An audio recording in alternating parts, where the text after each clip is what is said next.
Ada sahabat berdoa, ya Allah, berikan saya kesabaran yang sempurna. Terus berdoa gini, ya Allah, saya ini kekasih jenengan. Saya makan hanya butuh sekali untuk kuat sujud. Bu, ya Allah, saya kasih rezeki yang nggak usah kerja. Itu sama Nabi ditegur, jangan kamu tidak kuat. Ya, jadi jangan berdoa yang kreasi. Itu efeknya itu tidak baik. Ya, wa maksuruhu afdal. Kalau kesusahan ya semuanya Rabbana atina fid dunya hasanah.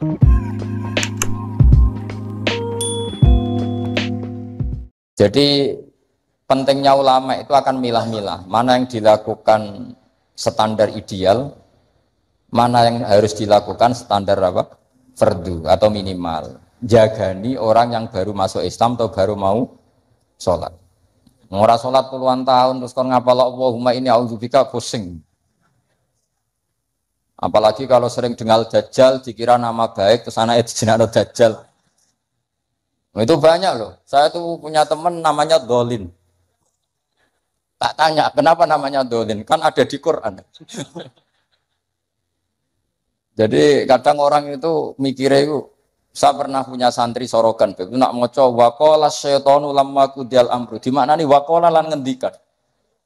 Sapa asyaitonu setan? Lho itu setan kok ngendikan? Ini kan Quran. Karena bacanya tafsir apa? Jalalain. Ayat itu kan ada di Quran, makanya dia maknani waqala lan ngendikan sapa asyaiton setan. Tak tanya, ini setan kok ngendikan? Kan di Quran Gus, karena sedang maknani apa? Quran. Ya artinya kalau orang awam kamu ajari wa min fitnatil mahya wal mamati wa fitnatil masih dajjal, pikirannya kok terkenal sekali dajjal itu. Sampai sholat saja disebut. Itu kalau sampai ngidolakan itu sama yang dosa itu. Jadi kalau orang awam wis cukup Allahumma sholli ala Muhammad sing baru sholat atau abangan baru apa? Sholat, kasih paket himat sing apa? Yang fardu-fardu saja. Ya, jadi jelas ya. Jadi gunanya fikih itu memastikan mana akal standar paling pokok, mana yang sunnah. Jadi sehingga kita bisa apa ya, memaklumi lah orang-orang yang baru sholat. Terus kalau terusakan wa maksuruhu tawi donga sing dinukil saking Rasulullah sallallahu alaihi wasallam iku afdalu tentu berstatus luwih apik. Jadi doa yang diajarkan Nabi tentu lebih baik timbang doa kreasine sampean. Karena kalau sampean mengkreasi doa itu pasti satu karena nafsu. Itu pasti. Ya Allah, jadikan seorang kaya raya yang punya karyawan 10.000. Oh itu doa kriminal. Ya. Artinya kalau Allah nyembadani sampean harus memiskinkan 10.000 orang. Karena tanpa mereka dimiskinkan nggak jadi buruh sampean kan gitu. Jadi gayanya baik tapi agak kurang ajar. Karena bayangkan orang lain miskin jadi buruh. Apalagi kalau doa gini, ya Allah, jadikan seorang kaya yang rumah 1.000 orang yatim. Itu kalau doa sampean mustajab harus mematikan 1.000 bapak. Supaya ada ya yatim. Makanya doa aneh-aneh itu bahaya. Kemudian nak doa ini, doa kula sugih Gusti ben saged nyafati Gus Mbak Habib Bidin. Kersane saged nulung, berarti kan bayangno aku kere. Kere terus disantuni kan kurang ajar betul. Ora usah donga kreasi itu bahaya karena coba kalau sampean donga ya Allah paringi kula sugih ben saged nyantuni Gus Bak. Berarti kalau doa itu mandi, saya dimiskinkan dulu, butuh santunan. Ngawur sekali doa itu. Makanya yang pernah doa itu dicabut ya mulai hari ini itu. Kelihatannya mahabbah tapi itu kriminal itu apa? Enggak boleh. Maka dalam kitab Hikam itu diterangkan gini, saya masih ingat betul di Hikam. Doa itu enggak boleh pakai kreasinya sendiri, meskipun itu wali. Masyhur kan ada wali dia itu hamal. Hamal itu tukang mikul barang di pasar itu. Jadi dia dapat opah itu karena manol. Apa kalau di sini? Hamal ya, tukang manol. Kuli angkut itu. Basa Jawa nih kok. Manol. Kok tahu? Koncoe. Itu dia tukang manol di pasar itu. Dapatnya uang kalau ngangkat barang dari toko ke mobil mungkin ya kalau sekarang contohnya mobil. Karena dia itu wali, setelah dapat uang kalau sekarang mungkin hanya 5.000, hanya cukup untuk beli uduk, bisa makan sudah. Tidak usah nunggu 10.000 itu sudah kedonyan kalau wali. Wali punya uang 10.000 itu sudah kedonyan. Wali itu ya. 5.000 pulang bisa makan ya sudah. Makanya sekali, kalau wali 3 kali susah jadi wali. Hanya sekali. Kecuali jalur khusus. Habib itu jalur khusus, nggak bisa dikiaskan. Itu terus berdoa gini, ya Allah saya ini kekasih jenengan, saya makan hanya butuh sekali untuk kuat sujud. Bu ya saya kasih rezeki yang nggak usah kerja. Masuk wali jadi manut. Singkat cerita ada satu peristiwa dia dituduh maling. Dituduh maling terus dipenjara. Penjara tiap pagi dapat rezeki, sore dapat rezeki. Terus tanya, ya Allah kenapa harus di LP? Kan kamu minta rezeki tambah kerja. Rezeki tambah kerja ya penjara itu. Terus semenjak itu dia kapok dungo yang kreatif. Karena tadi kan dia minta rezeki yang tanpa kerja. Apa itu coba? Penjara. Makanya tidak usah berdoa yang aneh-aneh. Ya, tidak usah berdoa yang apa? Termasuk berdoa gitu. Ya Allah, saya ingin kaya supaya bisa nyantuni Gus Bak. Itu kriminal. Nah, kalau Allah nyembadai di doa kamu memiskinkan saya, layak disantuni, terus kamu santun. Nggak boleh doa seperti itu.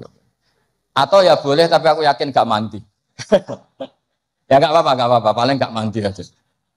Karena Allah mesti mihak saya lah. Itu sembrono tuh. Makanya wama suruhu afdol, doa yang dinukil dari Rasulullah SAW itu tentu lebih afdol karena diujarkan atau dilafatkan oleh orang sing afdolul khalqi. Makanya Sayyidah Aisyah tuh gak mau resiko kalau berdoa itu masyhur Sayyidah Aisyah. Inni as'aluka ma sa'alaka minhu apa bihibib. Inni as'aluka ma sa'alaka minhu habibuka Muhammad. Terus wa asta'idzu bika mimma sta'adza minhu habibuka Muhammad. Jadi saya minta sesuatu yang pernah diminta oleh kekasihmu yaitu Nabi Muhammad dan saya berlindung dari sesuatu yang pernah nabimu berlindung. Jadi karena nggak mau resiko. Ada sahabat berdoa, ya Allah berikan saya kesabaran yang sempurna. Itu sama Nabi ditegur, jangan kamu tidak kuat. Karena kesabaran yang sempurna di bojo mati, di anak mati, sing ngutangi nageh, tangga ora percaya, nyai gagal. Karena kalau minta sabar yang sempurna kan ujiannya harus ekstrim. Bojo minggat, anak minggat. Makanya kan Nabi jangan minta doa seperti itu. Nanti kamu udah. Padahal kesannya religius, minta ya Allah saya jadi orang yang sabar. Karena sama Nabi ditegur, jangan kamu udah. Ya jadi jangan berdoa yang kreasi itu efeknya itu udah tidak baik. Ya, wa maksuruhu afdal. Kalau kesusahan ya semuanya Rabbana atina fid dunya hasanah. Ya itu aja aman ya, Pak.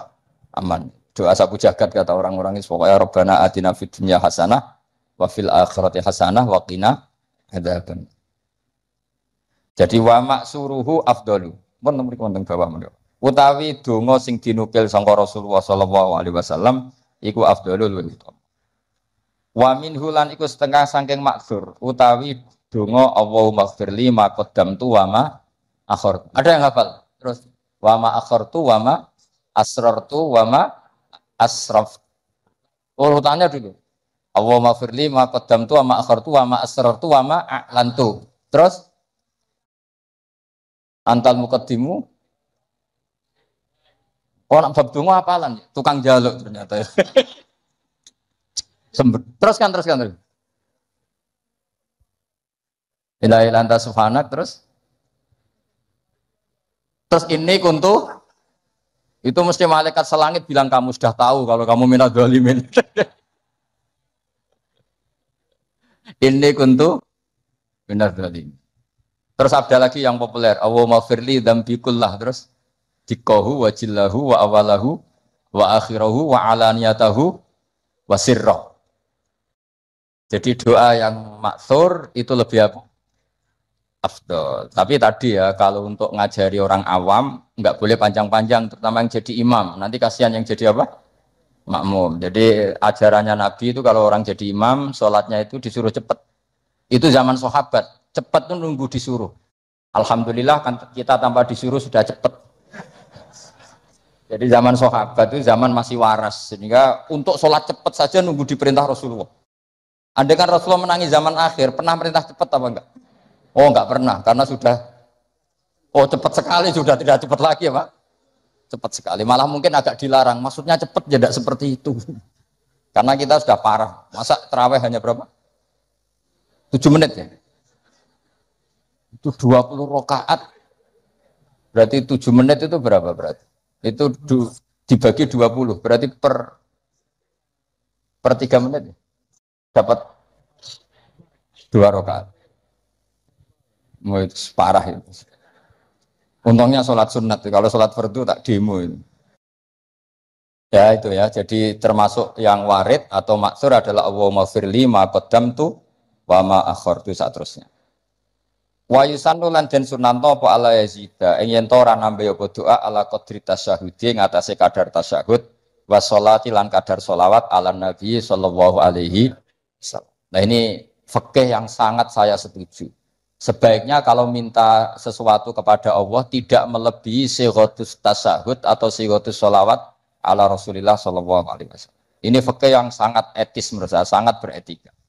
Mosok nyebut Nabi Allahumma sholli ala Muhammad berapa kalimat Allahumma sholli alam 3 kalimat padahal Nabi yang mensyafaati kita yang sudah baik mengeluarkan kita minadz zulumati ilan nur, tapi ketika kepentingan kita bisa berkalimat-kalimat itu jare Allah mesti ngene iki piye eling Nabi ini mau tolong kalimat eling hajat dhewe berkalimat kalimat itu gak ada etika. Lan nek ndonga ku aja nglangkai kadar tasyahud dan salat alan Nabi. Makanya saya itu termasuk orang yang kalau baca sholawat itu jarang berdoa, mau sidik tok di belakang. Jangan sholawatnya sedikit, kemauannya banyak. Makanya sholawat Masisiyah itu menurut saya itu bagus sekali, karena nyifati Nabi panjang sekali. Nabi adalah orang yang manfalakotil anwar waratakotil hakoib, disifati banyak, baru minta sedikit. Kalau kamu kan enggak. Allahumma barakati sholat ala Nabi Muhammad sallallahu ala Muhammad, ikdi hajatina wa hajati abaina wa abnaina. Terus bakas bapak boe tanggaan nyebutin Nabi pisan tapi nyebut hajatnya gak barbar. Itu sangat tidak sopan dalam aturan yang benar. Tapi dalam aturan toleransi itu tidak apa-apa. Wong ilmunya baru sampai situ, paham ya? Jadi ini jelas ya. Apa wa yusannu apa tadi itu? Wa yusannu alla yazida ala qadri tasyahud wa sholat ala Nabi sallallahu alaihi wasallam ya. Doa itu ya sunat. Tapi usahakan proporsinya jangan lebih panjang ketimbang apa? Syahadat dan sholat. Karena ini menyangkut etika. Menyangkut apa? Etika. Masa nyifati Allah sekenanya, misalnya ingat Nabi juga sekenanya, kemudian ingat hajatnya sendiri panjang. Ini jelas ya, jadi itu etika. Makanya alhamdulillah guru-guru kita ngajari sholawat itu paket lengkap. Kan kita sholawat kita kan paketnya lengkap. Coba sekarang dihitung saja. Sholli ala sayyidina Muhammad wa ala ali sayyidina Muhammad kama shallaita ala sayyidina Ibrahim wa ala ali sayyidina Ibrahim wa barik ala sayyidina Muhammad wa ala ali sayyidina Muhammad kama barakta ala sayyidina Ibrahim wa ala ali sayyidina Ibrahim fil alamin innaka Hamidum Majid. Terus paket doanya sedikit. Ya tadi karena kebetulan sampai napalnya kan hanya Allahumma inni a'udzubika min adzabil qabri wa min adzabin nar fitnatil mahya wal mamat fitnatil masiihid dajjal. Jumlah itu dengan sholawat tadi banyak mana? Banyak sholawat itu masih bagus. Ya jadi apa ya menurut saya fikih ini bagus ya. Jadi apa? Disunatkan doa itu tidak melebihi jumlah apa? Tasyahud dan sholat. Kira-kira ya seperti itulah. Etikanya memang seperti itu. Ya jadi kecuali doa itu panjang tapi kamu tidak niat disembadani. Mau bukti butuh yang pangeran. Makom Syed Abdul Haddad. Tapi potongannya sampean mesti ndak. Syed Abdul Haddad itu saya berdoa bukan karena saya butuh, untuk menunjukkan saya iftikor dan ibtihal sama Allah. Jadi yang minta itu bukti butuh saja, tapi nggak ingin disembadani. Tak pikir sampean tidak seperti itu. Ya jaluk tenan, arah disembadani. Jari nak jaluk disukani Gusti lah kok boten malah sekolah teruskan. Watani asyara utai kang kaping 12 iku assalamu salam. Jadi rukun yang ke-12 adalah salam. Wa aqalluhu ta siri-siri salam ku assalamu alaikum. Pakai al. Wal asahu ta sing asa iku jawazu salamun alaikum. Boleh misalnya redaksinya bukan assalamu alaikum tapi pakai apa? Salamun alaikum tanpa al. Al asah utai sing asa al mansus la yujzi ura nyukupi apa salamun alaikum hu ing iki wa. Wallahu a'lam. Wa annahu lan satemene kelakuan iku la tajibu wajib niatul khuruji niat keluar sangka salat maksud. Wa akmaluhu te sempurna-sempurnane salam assalamu alaikum warahmatullah. Ya kita kan jadi sebetulnya yang wajib hanya assalamu alaikum. Tapi karena kita taunya assalamu alaikum warahmatullah ya kita semua bilangnya assalamu alaikum warahmatullah. Marrota ini kelan rong ambalan yaminan kelawan arah nganan wasimalan kelan arah ngiwa. multafitan hale wong sing mlengak fil ula ing dalam taslimah sing ula hatta yura sehingga iso den tingali apa khadduhu pipine wong al aimanu kang kanan wa fisaniyati al aisaru iso ditingali pipi sing kiwa. Jadi melengake tenanan sekiranya orang di belakang kamu bisa melihat pipi kamu. Tapi itu sunat tok loh ya. Gara-gara sunat banyak yang tidak melakukan. Sebenarnya salam itu sampai gini. Sehingga orang di belakang kamu bisa melihat pipi. Ya kalau dari kanan ya pipi kanan, nanti kalau ke kiri ya pipi kiri. Terus nawiyan khale wong sing niat assalama ing uluk salam alaman ing atase wong an yaminih wa yasari minal malaikati wa insin wa jinnin. Ketika bilang assalamualaikum salam untuk kalian semua. Nah, itu niatkan untuk malaikat yang di kanan kamu atau manusia di kanan. Karena redaksinya harus ada objeknya assalamu alaikum. Salam untuk kalian semua. Kalau nggak niat untuk malaikat kan nanti repot. Nak pinggiran tembok atau pagar. Terus pagar itu piye karepe barang mati kok disalamin. Itu kamu niatin kan kita pasti diikuti malaikat. Yang masyhur ya Raqib Atid. Disalami terus. Ben rodo nak kita salah itu rapati ditulis tenanan mergo napa? Loh ya betul di hati-hati situ. Malaikat bagian kesalahan itu kalau kamu salah itu sebenarnya tidak berani nulis karena sungkan malaikat yang di kanan. Jadi malaikat itu ya punya sungkan. Kamu kira terus lonang itu enggak. Ada etikanya. Jadi malaikat yang nulis kebaikan sama yang nulis keburukan itu senior yang nulis kebaikan. Sehingga kalau kebaikan 1 ditulis berapa? 10. Kalau keburukan 1 kalau nggak jadi dilakukan malah ditulis baik. Ya kan? Asal nggak jadi loh ya. Nah kalau jadi ditulis tapi agak buram. Karena sekali istighfar disuruh ngapus. Jadi sebenarnya jadi umat Islam itu penak, pokoknya gampang. Tapi jangan terus model dagang. 1 hari saya sudah kebaikan 1. Boleh maksiat 10. Masih impas ya. Agama tidak boleh dilogika gitu. Lama-lama kamu sholat di Masjid Haram kan sama dengan 1000 sholat. Terus pulang nggak usah sholat 1000 kali ya kan masih ada. Wah ya kacau kalau agama seperti itu ya kacau. Nggak boleh agama dimainkan gitu nggak. Waman tesapani wong ajaza iku apes sapa man anduma saking tasyahud lan sholawat tarot jama mongko nerjemah sapa man. Ana sing maca tarjamah iki sami. Wa ya tarot jamu lidua wa dzikri al mandub sapa al ajizu lal qadiru fil asab. Jadi untuk orang yang tidak mampu melafadzkan tasyahud secara bahasa Arab itu boleh pakai apa? Terjemah. Ini enaknya Islam. Dan itu tidak termasuk dianggap kalam ajnabi, kalam yang keluar dari sholat karena tasyahudnya masih tentang apa ibadah. Ya saya teruskan. Tapi alhamdulillah di Indonesia itu tidak terjadi. Di Indonesia itu luar biasa. Yang paling awam pun itu pakai bahasa Arab. Makanya tidak usah bayangkan ada sholat bahasa Indonesia. Makanya ada cerita ini kisah nyata itu. Ada wartawan Indonesia di Gaza ngeliput perang di tinggi Golan itu di Gaza. Dia nggak bisa bahasa Arab, bisanya bahasa Inggris. Ditanya sama wartawan Timur Tengah, kamu bisa bahasa Arab? Nggak bisa. Nah, ya sudah gitu aja dia ngomong bahasa Inggris sama wartawan Timur Tengah. Setelah sholat, dia jadi imam yang orang Indonesia. Itu fasihnya Masya Allah. Kabiro, walhamdulillah kasiro, subhanallah ibu kroto. Sampai at-tahiyatul mubarakatus sholawatut thayyibat. Akhirnya dicucuk. Wah kamu tawaduk sekali, bahasa Arab kamu fusha katanya. Karena yang bacanya benar, kabiron maf'ul mutlak dan nasab. Wa subhanallahi mudhof ilaih ya, mudhof ilaihnya jer. At-tahiyatu mubtada ya rofa, al-mubarakatu sifat ya rofa. Itu semuanya benar. Robbana munada mudhof ya hanya dibuang ya bacanya robbana. Laka khobar muqaddam alhamdulillah mubtada muakhir ya benar. Dicucuk. Dikira dia bahasa Arabnya fusha karena terkibnya enggak ada yang salah. Terus ditanya, "Kamu alim ya?" Enggak, macam apalanya gitu. Jadi luar biasa. Makanya orang Indonesia di mana-mana dihormati. Itu orang Arab. Kalau melihat orang Indonesia sholat tuh mantuk-mantuk. Raine ini kok fasih ngono gitu kan. Karena nggak ada yang salah terkibnya. Ayo coba kamu baca at-tahiyatul barakatus. Oh itu kalau dengar ahli nahwu kan wah betul itu. Wah, naktul marfu'un. Padahal aslinya ya ra iso pokoke ngono. Asyhadu nyakseni sapa ingsun wah mutakalim wahda betul. Allahumma sholli wa sholli fi'il amar. Betul gak ada yaknya. Dibinahi ala khasfi harfil illati. Berarti betul terus. Padahal tepaan kan. Itu hebatnya Indonesia. Coba kalau kita nanti sholat pakai bahasa Indonesia. Terus kamu sholat di Timur Tengah. Kan mesti dianggap aliran. Ini pakai apa? Terus kedua itu kasihan malaikat. Kalau sama pakai bahasa Indonesia. Kalau pakai bahasa Arab kan malaikatnya paham. Orang ini minta dimaafkan tuh dosanya. Wa maghfirli kan gitu.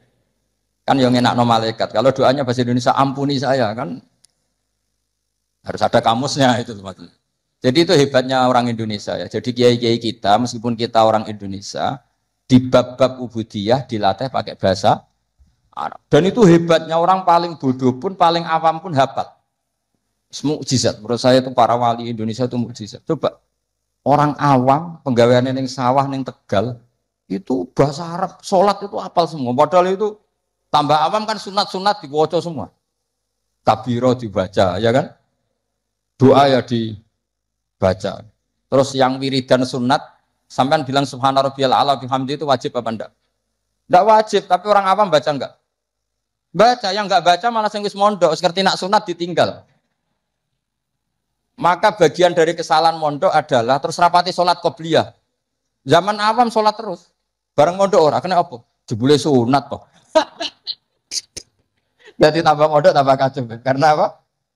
Coba anak orang-orang awam yang nggak mondok kalau sujud pasti baca subhana rabbiyal a'la dan pasti 3 kali. Tapi yang kiai sama santri sering nggak baca mentang-mentang apa? Sunnah. Bener mana orang awam sama kiai ya lo dalam hal itu. Jadi kadang kita ini korban ilmu. Ya, kadang kita ini korban ilmu. Coba santri-santri itu, rata-rata kalau sholat baca doa iftitah enggak? Sama ndak usah protes, oh paling Gus Bak ya ngono ora usah ngono. Ya pancen ngono tenan. Tapi ndak saya tok, ini amang ya sama ini teman saya.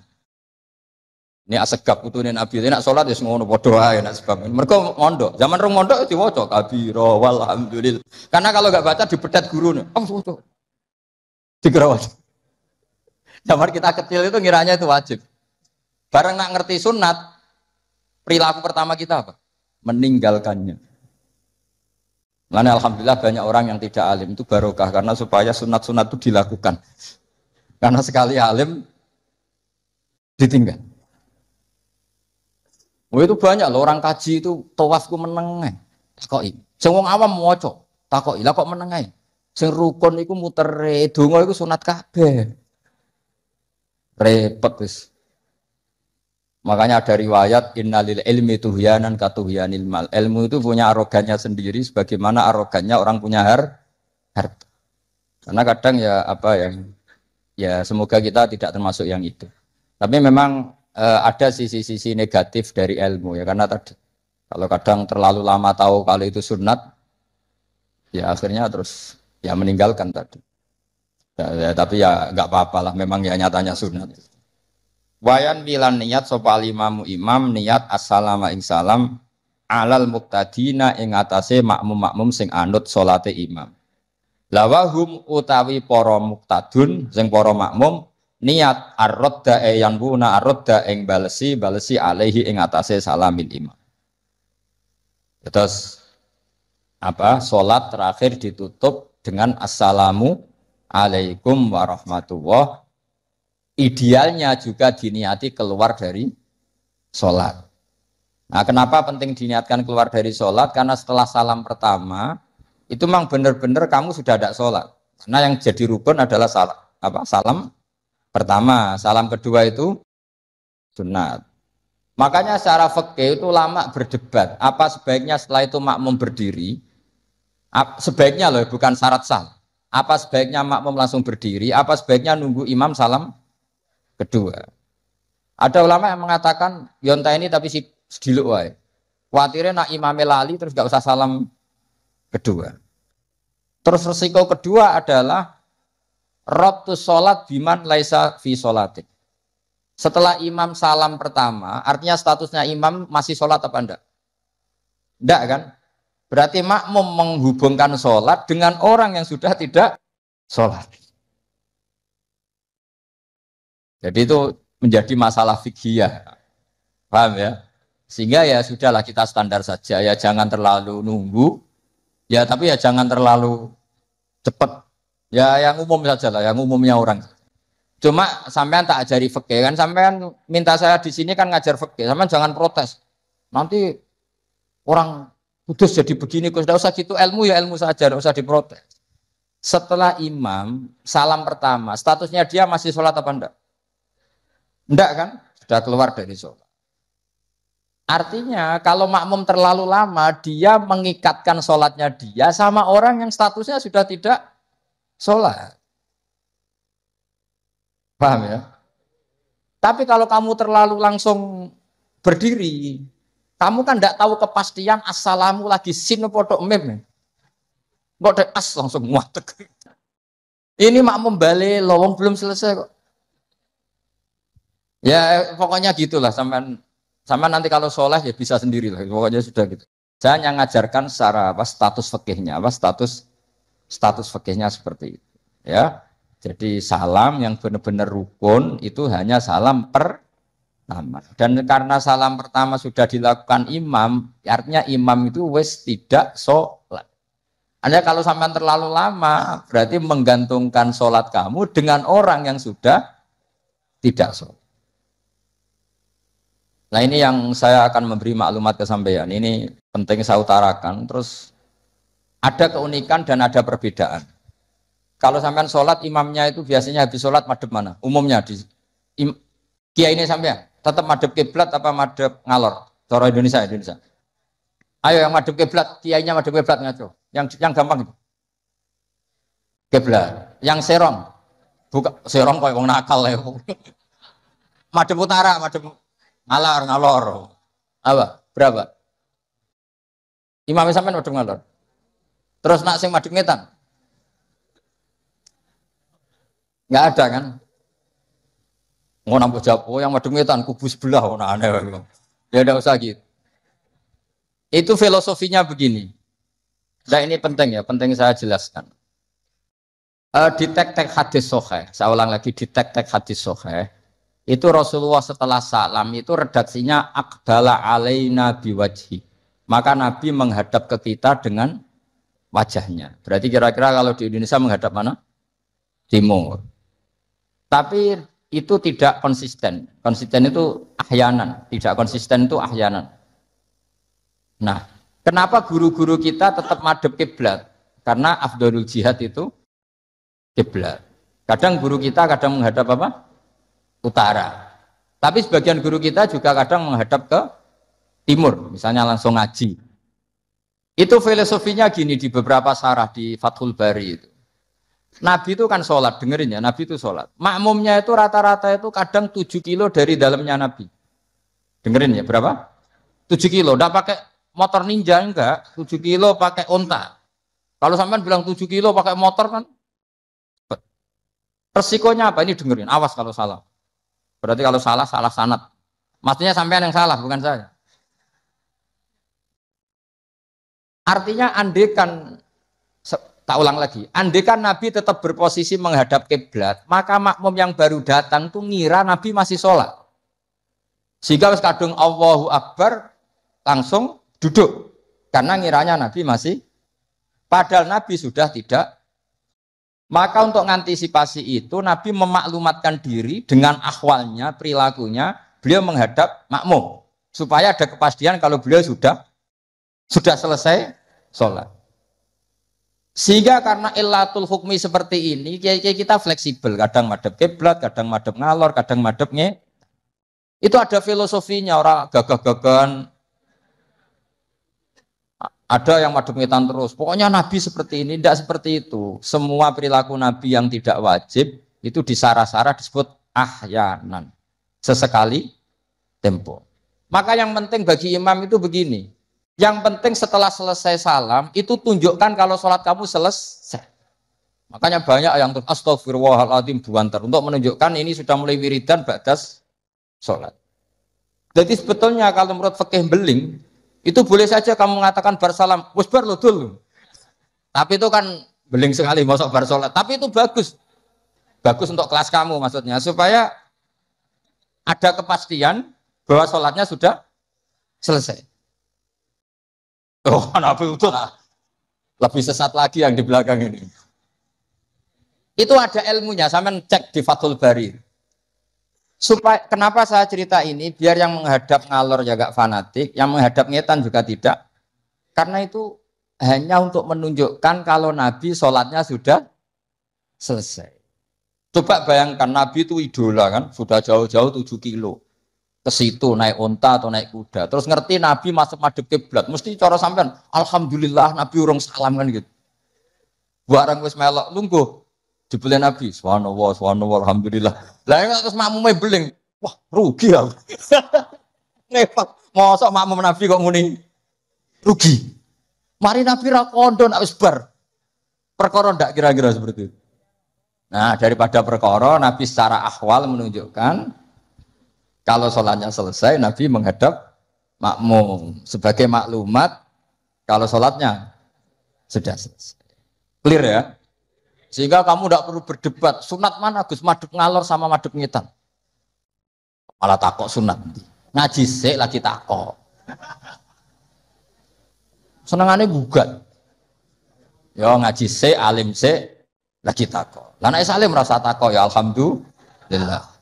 Tapi ini ndak usah alim takok gugat. Mana sunahnya kalau Nabi madhep ngalor? Sesuk tak takokno, mana sunahnya cangkem elek? Kan yo ora ono. Angger wong kok mbok so lama-lama. Mana sunahnya kalau Nabi pernah di Indonesia?